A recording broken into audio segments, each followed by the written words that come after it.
Been like a tropical rainforest of coolant in here. But it's that nice ambiance that people pay money for this sound. But you can get it if you just get a Volvo.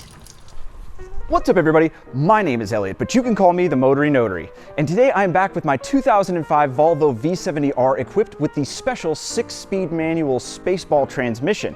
And if you've been following this series for any length of time, you'll know that this car has been a complete and total basket case since the moment I bought it. It's had issue after issue after issue. Every time I fix one problem, another problem seems to pop up. But luckily, we seem to be getting just over the hump of all of this car's major problems, all except for one fairly decent sized mechanical issue, and that is what I fear is a bad turbocharger. Every time you get into the boost for any length of time in this car and let off, a huge cloud of oil smoke puffs out of the rear, leaving a smoke screen for everyone behind you. Now, today, I want to get to the bottom of that because really, it's the last big thing to fix on this car before I can paint this mess of a hood and hopefully have a complete working Volvo.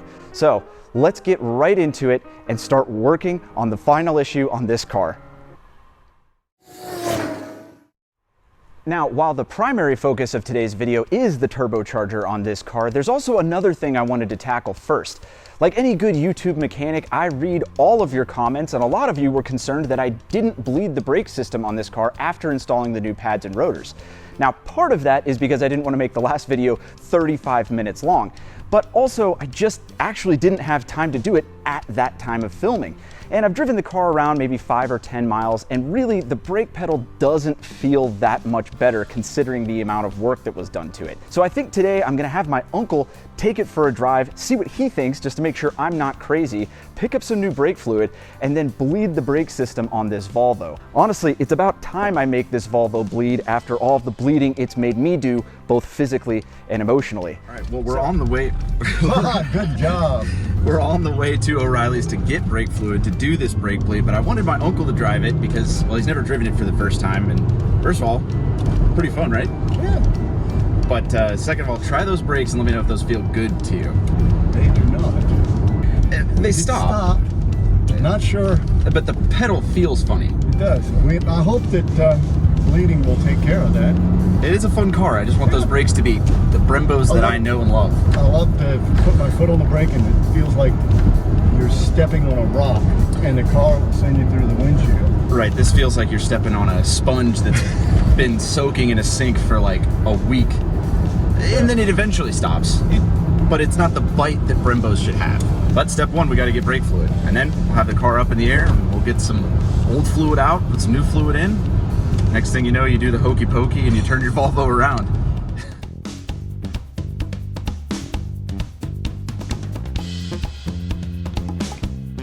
All right, back from O'Reilly's. Car is jacked up, at least in the rear, because you start the bleeding procedure with the tire furthest away from the brake reservoir.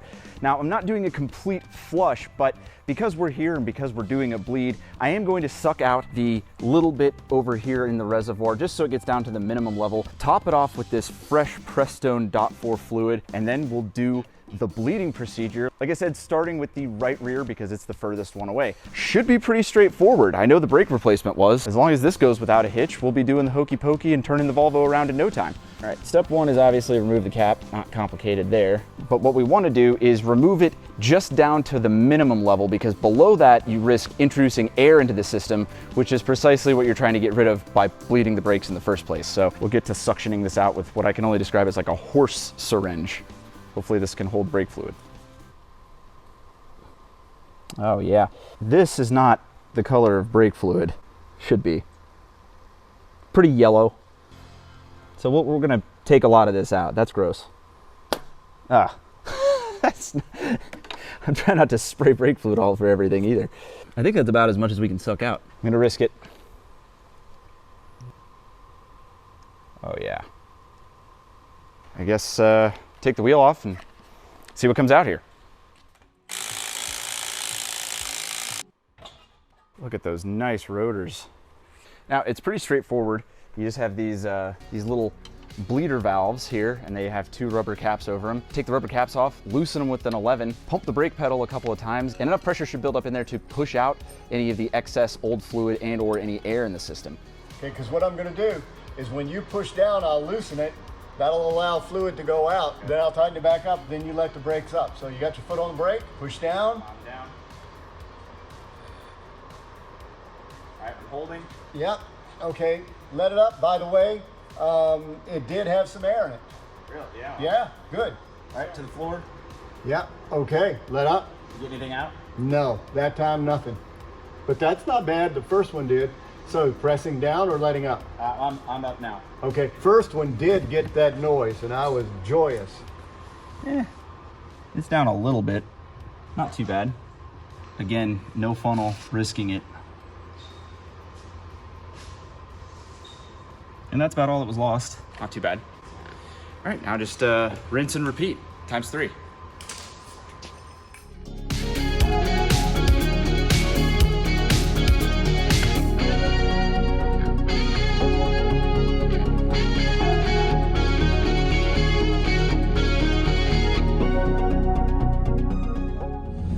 All right, world's shortest test drive, but it was pretty easy bleed procedure, so. Yeah, there was some air in the lines in the back. All right, yeah, made Feels some like difference. Good. Yeah, still got an amount of pedal travel, but it feels good.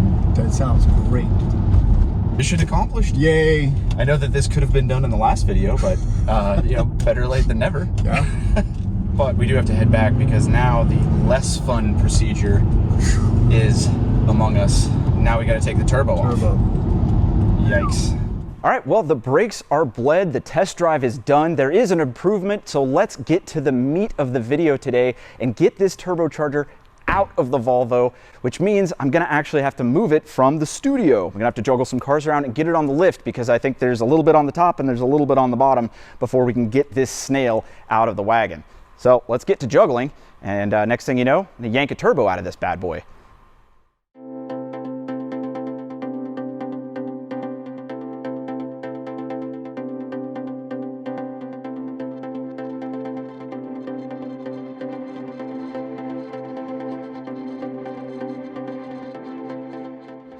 All right, the cars have been shuffled, the Volvo's on the lift now.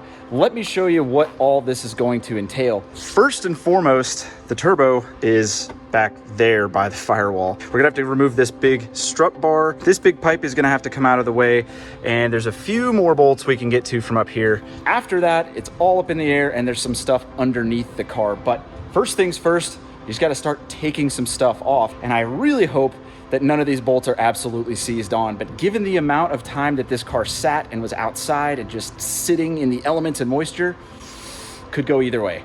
But we won't know until we get started, and that's what the Bakita's for. Let's get to removing some strut bars and some intakes and some pipes. Next thing you know, we're gonna have a turbo, a bouncing baby turbo.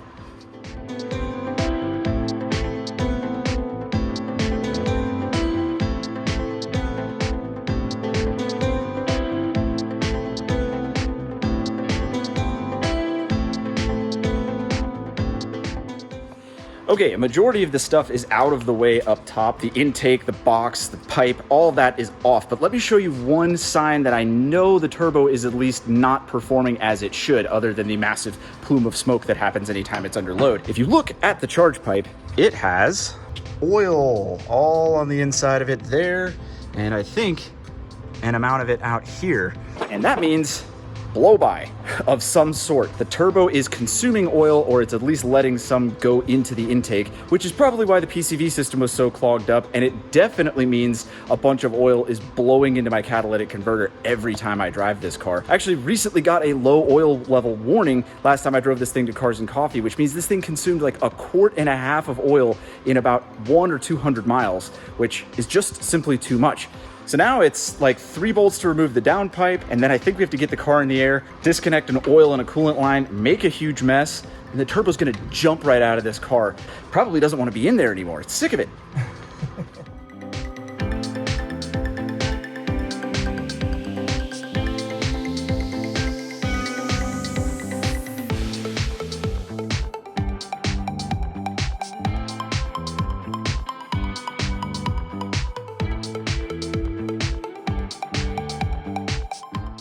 All right, not sure how evident it was on time lapse, but getting the 3 bolts off of the turbo downpipe was quite the task.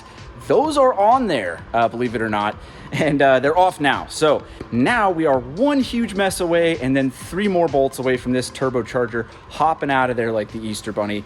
But let me tell you about the mess real quick, or let me show you. Back here, these were the 3 bolts that were pretty darn hard to get off, but right here, where we have the wrench, is the coolant line and the oil line. According to the official instructions, you can drain the coolant from the radiator so as not to make a big mess.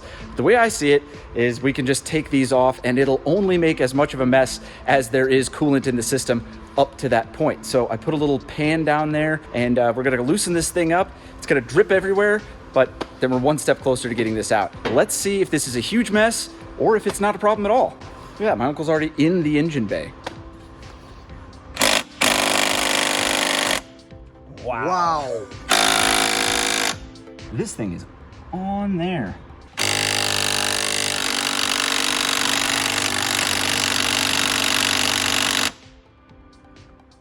That That's is nuts. Okay. Wowzers. I mean, I am just impressed. I'm very impressed. I can't believe that the impact gun didn't just whip it right off, but you hit it with the impact gun. Let's see if you have any better luck.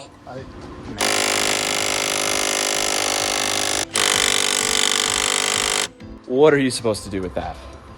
Okay, so to answer the question of now what are we gonna do, we ran to my uncle's house to get a pneumatic impact driver. Now we are going to hook up this pneumatic thing to an unregulated pressure, really apply the hammering torque to this thing, and if this doesn't work, I'm gonna have to reassess probably my whole life. I really don't know. This has been an absolute crazy tight coolant fitting line.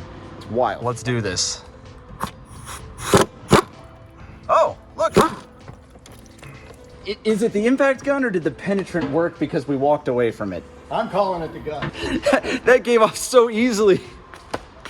Wow, okay. All right, now we gotta get the oil line off, and then the car's gonna go back up in the air, a few more screws, turbo's out. Well, now that the car's up in the air, I was wrong about how much coolant was coming out of this. It's been like a tropical rainforest of coolant in here. But it's that nice ambiance that people pay money for this sound at night. But you can get it if you just get a Volvo. Anyway, now that we're under here, I need more light. Okay, now that some light has been provided, you can see everything up in here is what we're trying to get to. We got to get the oil drain line off and the coolant drain line off, which I think coolant is draining off of it anyway, but we have to disconnect them and then 3 other bolts, and then the turbo should just fall right down. Yeah, I think when Volvo designed these cars, they meant for the turbos to stay in. We're slowly losing our ambiance of coolant. Okay, this bolt is gonna fall, so that It's okay, it'll land in this nice bath. that'll be great. Hey, look at that. And my story is that's how we're gonna put it back. Oh, okay. The flow of coolant has started again, so you must be doing something. Ah! Oh no! A stream that's missing. Ah! It changed direction on you. That's hilarious. Wow. Sometimes this is what it's like after a night out drinking with the boys. Divergent streams here. Oh, you're so close. Yeah, right there. Boy, it's gonna be easy put back. Yeah, well, at least what coolant will be there. Oh. Oh, God, got it in my eyes. Okay, my story is that's actually... That's out. That's out. Yeah. All right. New day, still 3 bolts to remove. It's kind of funny. The online step-by-step guide I've been working with from Swede Speed said that all that other stuff was easy and that this is the frustrating part, which I don't know what Volvo they were working on, but I wouldn't call any of that other stuff not frustrating. So I guess we'll see how that's gonna work. So let me show you the bolts we've still got to remove. It's very difficult to hold the camera in there and do this, so you might have to watch me struggle from afar. Under here, there's my angle gear and stuff.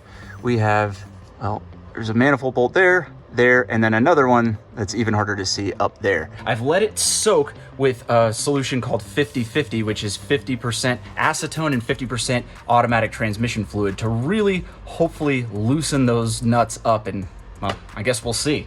I think the big challenge here is just getting a tool on there, which I know I'm the biggest tool over here. That's beside the point. Let me try to get up in there, get these bolts off, and finally get this dang turbocharger out of the Volvo. I think Sweet. Hey. Sweet. That was pretty quick. I got the easy one. Okay. Well. Ow, man, this one's not as easy. Wow.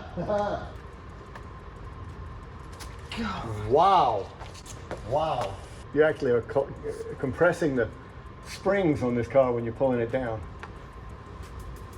Ah. Cat. Did you just get it? Got it. See? Oh, yeah, I just needed you to do it. Oh, yeah, I already got it. Did it move? Yeah. What is this guy talking about on the internet? This is the frustrating part. Everything else was the frustrating part. Removing the heat shield was more frustrating than this. It was. All right, so lowered the car down. Turns out the guide was wrong. There are 4 bolts on this turbo, and we're gonna be able to get that last one from the top, although now it means the turbo is probably just gonna fall down onto the ground, but it needs to be rebuilt anyway. So I'll be happy if it jumps out of the car at this point. Oh, did you lose any Ouchie. blood? Nope. Golly. Okay. This is it. You just get it? Yep, but now I can't get the rim out. Okay. Oh, that hit the floor. Yep. Is that the but socket or the ball? That's the socket. I'd like it to just the whole thing come to my way. It's gotta. We're on our 3rd time of the car being in the air now, trying to remove all these other little things that are in the way of this turbo. Right now, we're trying to remove the oil line from another place. I'm thinking some oil is gonna come out. I'm also thinking this is the last thing in the way of the turbo to prevent it from removing it from the top. But this is also the 6th time I've said that, so. See, it's making art. All right, this is it. We're confident now. Lines have been removed. Dallas has all the confidence in the world that he's gonna be able to He-Man this thing out of here.